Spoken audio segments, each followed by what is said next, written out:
வணக்கம் கன்னிராசி அன்பர்களே, உங்களுக்கு என்னுடைய அட்வான்ஸ் தீபாவளி நல்வாழ்த்துக்கள். உளமார்ந்த தீபாவளி வாழ்த்துக்கள். உங்கள் வாழ்க்கையிலே எல்லா வளமும் பெற்று இன்பமுடன் என்றும் சிறப்புடன் இறையருளாலே வாழ வேண்டும் என்று காஞ்சி மகாமுனிவரே வேண்டி கேட்டுக்கொள்கிறேன். இந்த மாதத்திலே உங்கள் ராசிக்குள்ளர ஆட்சி உச்சத்தில் இருக்கக்கூடிய புதன் 3ஆம் தேதி என்று கொஞ்சம் மாறுறார். துலா ராசிக்கு போய்டா 2ஆம் இடத்துக்குள்ள போய்டார். உங்களை புத்தி தடுமாற்றத்தில் இருந்தீங்க, கொஞ்சம் தேவையில்லாத வேலையெல்லாம் ரொம்ப அலைச்சல், பிரயாணங்கள் நிறைய இருந்துச்சு. இப்போ கொஞ்சம் அதெல்லாம் ஈஸ் அவுட் ஆகிடும், கவலைப்படாது. ஆனாலும் குடும்பத்தில் தேவையில்லாத மருத்துவ செலவுகள் எல்லாம் இருந்துக்கிட்டு தான் இருக்குது. அதை கொஞ்சம் கண்ட்ரோல் பண்ணின்னு தான் வரீங்க. இருந்தாலும் கண்ட்ரோலில் வரலை. 17ஆம் தேதி அன்று சூரியன் துலாத்துக்கு மூவாரார். ஐப்பசி மாதங்கிறனால உங்களுக்கு 12க்குரியவன் 2ல் உட்கார்ந்தார். செலவுகள் குடும்பத்தில் நிறைய இருக்கும். என்ன போங்க அப்படின்ற மாதிரி கவலை மனசில் வந்துடும். ஏதோ முன்ன வச்சா பின்ன போகுது, பின்ன வச்சா பின்ன வருது, ஒன்றும் சரியில்லை சார் அப்படிங்கிற மாதிரி ஒரு விசனப்படக்கூடிய, எக்ஸ்ட்ரா பிட்டு போடக்கூடிய விஷயங்கள்.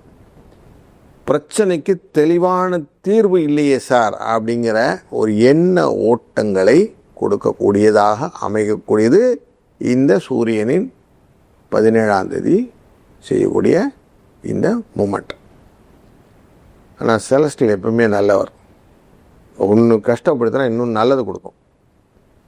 18ஆம் தேதியே குரு பகவான் இப்போ இருக்க 10ஆம் இடத்துலேருந்து லாபஸ்தானமான 11ஆம் இடத்துக்கு அதிசாரமாக உச்சத்தில் உட்காரப்போகிறார். அப்படி உட்கார்ந்த உடனே என்ன ஆகுதுன்னா, இந்த பைசா விஷயம்லாம் சரியாச்சு.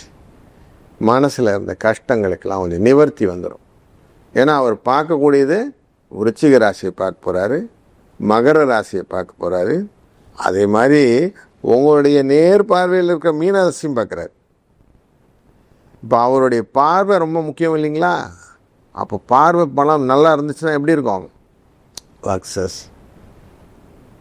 அப்போ உங்களுக்கு லாபத்தையும் சுகத்தையும் அழகாக கொடுக்கக்கூடிய சூழ்நிலை கிடைச்சிடுது. அப்போ உங்களுக்கு முன்னேற்றத்துக்கான வாய்ப்புகள், முயற்சிக்கான வாய்ப்புகளை ஏற்படுத்தி கொடுக்குது அப்படின்னு பார்த்தா 18ஆம் தேதியிலேருந்து வந்துடுச்சு. நீங்கள் செய்யக்கூடிய காரியங்கள் உங்களுக்கு லாபம், வெற்றி, இந்த விஷயத்தெல்லாம் கொண்டு தரும். பண வரவுக்கு வாய்ப்பு, கடன் சுமை இறங்குவதற்கான நேரங்கள், தொழிலிலே லாபம், வேலை வாய்ப்பு, சம்பள உயர்வு, மாற்றங்கள், இடப்பெயர்ச்சிகள், அதனால் வரக்கூடிய உயர்வுகள், உங்களுக்கான பதவி, கௌரவம், இதெல்லாம் கிடைக்கும். புகழ் கிடைக்கும் தனம் வந்த உடனே இல்லையா? பணம் வந்தால் புகழ் வந்துடும் இல்லையா? அப்படி எல்லாமே கிடைக்கக்கூடிய ஒரு சூழ்நிலை உண்டு. முக்கியமாக இந்த ரைட்டர்ஸ், எழுத்து உலகில் இருப்பவர்களுக்கு ஒரு ரெகக்னேஷன், சினிமாவில் இருக்கிறவங்களுக்கு ஒரு ரெகக்னேஷன். 3ஆம் இடம் அப்படின்னு சொன்ன உடனே கற்பனை அப்படிங்கிற விஷயத்தை எடுத்துக்கலாம். 5ஆம் இடம் கற்பனை, தொழிலில் விருத்தி, புதிய படங்கள் எல்லாம் கரெக்டாக லைன் அப் பண்ணி 18ஆம் தேதி அன்றைக்கி ரிலீஸ் பண்ணக்கூடியவர்களுக்கு ஒரு நல்ல வளர்ச்சியை காட்டக்கூடியது. தீபாவளி ரிலீஸ், அரசியல் செல்வாக்கு, பொதுஜன தொடர்பு, இதெல்லாத்தையும் ஏற்படுத்தி கொடுக்கும். அப்போ உங்கள் வித்தையெல்லாம் நீங்கள் காட்டலாம். என்ன ஜாலக்குண்டோ அத்தனையும் பண்ணலாம். குழந்தைகள் மேலே நல்ல அன்பான ஒரு இணக்கமான சூழ்நிலையை கொண்டு வந்துடும். ஆனால் சந்தோஷமாக இருக்கக்கூடிய சூழ்நிலை நிறைய இருக்குது. பப்ளிக் செக்டார் யூனிட் அப்படின்னு சொல்லக்கூடிய விஷயங்கள் எல்லாம் லாபத்தை கொடுக்கும். தர்மம் டெஃபினட்டாக நீங்கள் பண்ணுவீங்க. அதனால் தர்மம் தலை காக்கும் அப்படின்னே வச்சுக்கலாம். உங்கள் எண்ணம் போல் நீங்கள் நடந்துக்கிறது தான் உங்களுக்கு சந்தோஷம் இருக்கும்.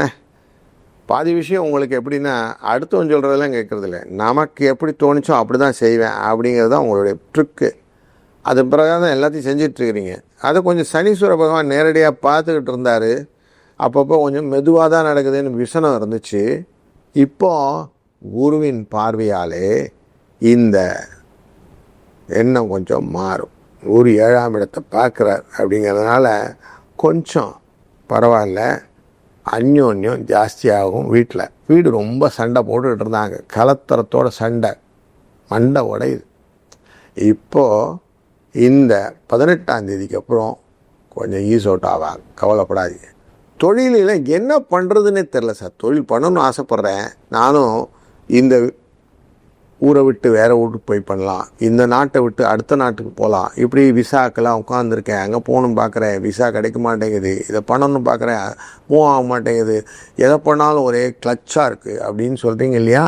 இதுக்கு ரிலீஸ் இப்போ உங்களுக்கு தெளிவான சிந்தனை வரும், முடிவுகளை கிளியராக எடுக்கக்கூடிய ஒரு சுச்சுவேஷன் கிடச்சிரும். வீட்டில் கொஞ்சம் கலந்து பேசுகிறதுக்கான வாய்ப்பு கொடுப்பாங்க. பிள்ளைகள்கிட்டையும் அவங்க என்னடாப்பா வேணும் அப்படின்னு கேட்கறதுக்கான ஒரு என்விரான்மெண்ட் வரணும் இல்லையா? அந்த என்விரான்மெண்ட் கிடைக்கிறதுக்கான வாய்ப்பு இந்த வந்துச்சு. யாருமே என் பேச்சை கேட்கறது இல்லைங்களேன்னாங்க.